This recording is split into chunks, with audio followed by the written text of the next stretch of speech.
کہ ہم تیری توحید بیان کرتے ہیں اے ہمارے رب، اور تجھ ہی سے ڈرتے ہیں اور تجھ ہی سے مدد مانگتے ہیں تیری بندگی کرنے کے لیے اور اپنے تمام امور میں۔ عبادت اللہ تعالیٰ کے نزدیک اسی وقت قابل قبول ہوگی جب وہ رسول صلی اللہ علیہ وسلم کی سنت کے مطابق ہو اور اس سے مقصود اللہ کی رضا حاصل ہو۔ اسی طرح سورۃ الفاتحہ میں توحید کی 3 قسموں کو مکمل طور پر اجاگر کیا گیا ہے، واضح طور پر بیان کیا گیا ہے۔ اس سورت میں توحید کے قسموں کو مختصر انداز میں بیان کیا گیا ہے۔ توحید ربوبیت، یعنی پہلے نمبر توحید ربوبیت، اللہ رب العالمین، یہ رب العالمین سے ماخوذ ہے۔ توحید ربوبیت یہ ہے کہ آسمان و زمین اور اس میں پائے جانے والی تمام مخلوقات کا خالق اور رازق و مالک و مدبر صرف اللہ تعالیٰ ہے۔ نمبر 2 توحید الوہیت، لفظ اللہ اور ایاک نعبد و ایاک نستعین سے ماخوذ ہے، اور اس کا مفہوم یہ ہے کہ عبادت کی جتنی قسمیں ہو سکتی ہیں ان سب کا مستحق صرف اللہ تعالیٰ ہے۔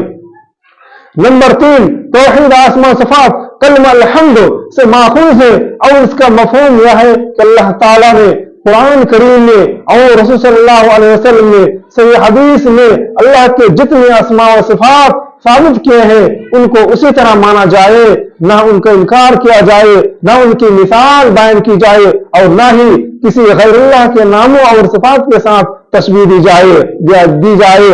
حضرت امام مالک رحمۃ اللہ علیہ سے عرش مستوی ہونے کے بارے میں پوچھا گیا تو انہوں نے کہا الاستواء معلوم والکیف مجہول والسؤال عنہ بدعۃ والایمان بہ واجب، یعنی استواء معلوم ہے، اس کی کیفیت مجہول ہے، یعنی یہ نہیں معلوم کہ اللہ کے عرش پر مستوی ہونے کی کیا کیفیت ہے، اور اس کے بارے میں پوچھنا بدعت ہے، یعنی اسلاف کرام کبھی اس کی قرید میں نہ پڑے اور اس پر ایمان لانا واجب ہے۔ اہدنا الصراط المستقیم، ہمیں سیدھی راہ پر چلا۔ ہدایت کا معنی اور مطلب یہ ہے کہ رہنمائی اور توفیق، اور صراط مستقیم سے مراد وہ روشن راستہ ہے جس میں کجی نہ ہو اور اللہ اور اس کی جنت تک پہنچنے والا ہو، اور یہ قرآن و سنت کی راہ ہے۔ اور حقیقت یہ ہے کہ یہ سب یہ اقوال صحیح ہے، اس لیے کہ جس نے نبی کریم صلی اللہ علیہ وسلم کی اتباع کی اور ان کے بعد ان کے صحابین کی اقتداء کی اس نے حق کی اتباع کی، اور جس نے حق کی اتباع کی اس نے اسلام کی اتباع کی، اور جس نے اسلام کی اتباع کی اس نے قرآن کی اتباع کی، اور یہی قرآن کریم اللہ کی کتاب ہے، اس کی مضبوط رسی ہے اور اس کی سیدھی راہ ہے۔ صراط الذین انعمت علیہم غیر المغضوب علیہم ولا الضالین، ان لوگوں کی راہ پر جن پر تو نے انعام کیے، ان کی راہ نہیں جن پر تیرا غضب نازل ہوا، اور نہ ان کی جو گمراہ ہو گئے۔ اس میں صراط مستقیم کی تفسیر بیان کی گئی ہے کہ صراط مستقیم سے مراد ان لوگوں کی راہ ہے جن پر اللہ کا انعام ہو، یہ وہ لوگ ہیں جن کا ذکر سورہ نساء میں آیا ہے۔ اللہ تعالیٰ نے فرمایا وَمَن يُطِعِ اللَّهَ وَرَسُولَهُ فَأُولَٰئِكَ مَعَ الَّذِينَ أَنْعَمَ اللَّهُ عَلَيْهِم مِّنَ النَّبِيِّينَ وَالصِّدِّيقِينَ وَالشُّهَدَاءِ وَالصَّالِحِينَ وَحَسُنَ أُولَٰئِكَ رَفِيقًا، یعنی جو لوگ اللہ اور اس کے رسول صلی اللہ علیہ وسلم کی اطاعت کریں گے وہ ان کے ساتھ ہوں گے جن پر اللہ تعالیٰ نے انعام کیا، یعنی انبیاء صدیقین اور شہداء صالحین کے ساتھ ہوں گے، اور یہ لوگ بڑے ہی اچھے ساتھی ہوں گے۔ سورۃ النساء، یہ لوگ اہل ہدایت و استقامت ہوتے ہیں، اللہ اور اس کے رسول کی اطاعت کرتے ہیں اور اوامر کو بجا لاتے ہیں اور منکرات و منہیات سے باز رہتے ہیں۔ صراط المستقیم سے مراد وہ تمام لوگ ہیں جن کی نیتیں فاسد ہو گئی، جنہوں نے حق کو پہچان کر اس سے اعراض کیا۔ ایسے لوگوں میں پیش ہمیشہ یہود رہے جنہوں نے تورات میں موجود دلائل کی روشنی میں اسلام اور رسول صلی اللہ علیہ وسلم کی صداقت کا یقین کر لیا، لیکن عداوت و عناد کی وجہ سے اسلام قبول نہیں کیا اور رسول صلی اللہ علیہ وسلم پر ایمان نہیں لائے۔ اس سے مراد وہ تمام لوگ ہیں جنہوں نے اسلام اور رسول صلی اللہ علیہ وسلم کی صداقت کا علم حاصل نہیں کیا اور گمراہی میں بھٹکتے رہے۔ ایسے لوگوں میں پیش نصارہ رہے۔ عدی بن حاتم رضی اللہ تعالیٰ عنہ سے ایک طویل حدیث مروی ہے جس میں انہوں نے اپنے اسلام لانے کا واقعہ بیان کیا۔ اس میں آتا ہے کہ نبی کریم صلی اللہ علیہ وسلم فرمایا المغضوب علیہم سے مراد یہود اور ضالین سے مراد نصارہ ہے۔ اسی طرح ابن ابی حاتم کہتے ہیں کہ مفسرین کے درمیان اس میں کوئی اختلاف نہیں کہ المغضوب علیہم سے مراد یہود اور ضالین سے مراد نصارہ ہے۔